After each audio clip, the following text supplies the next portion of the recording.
Jamaica টেস্টের দ্বিতীয় ইনিংসে ওয়েস্ট ইন্ডিজের ক্রিকেটারদের অস্বাভাবিক আচরণ লক্ষ্য করা যায়। ইনিংসের প্রথম ওভারে মাহমুদুল হাসান জয়কে আউট করে বাংলাদেশের ড্রেসিং রুমের দিকে তাকিয়ে আক্রমণাত্মক অঙ্গভঙ্গি করেন ক্যারিবীয় পেসার সিলস এবং অনফিল্ড আম্পায়ারের নিষেধাজ্ঞা সত্ত্বেও বাংলাদেশের ব্যাটারদের প্রতি আক্রমণাত্মক ভাষায় কথা বলেন বদলি ফিল্ডার সিনক্লেয়ার।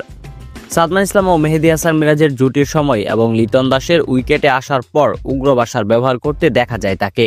তাই আক্রমণাত্মক আচরণ করে শাস্তি পেয়েছেন ওয়েস্ট ইন্ডিজের এই দুই ক্রিকেটার জেইডন সেলস ও কেভিন সিনক্লেয়ার। তাদের ম্যাচ ফির 25% জরিমানা করেছে আইসিসি। এই ঘটনায় তাদের বিরুদ্ধে আচরণবিধি ভাঙার অভিযোগ এনেছে আইসিসি।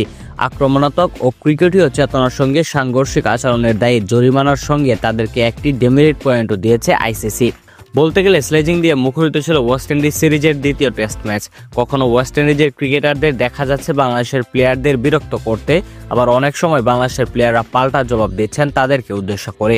তবে ক্যারিবীয় প্লেয়াররা চেয়েছিল উগ্র আচরণের মাধ্যমে বাংলাদেশের ব্যাটারদের মানসিকভাবে বিগড়ে দিতে, কিন্তু তাদের এই পরিকল্পনা সফল হয়নি।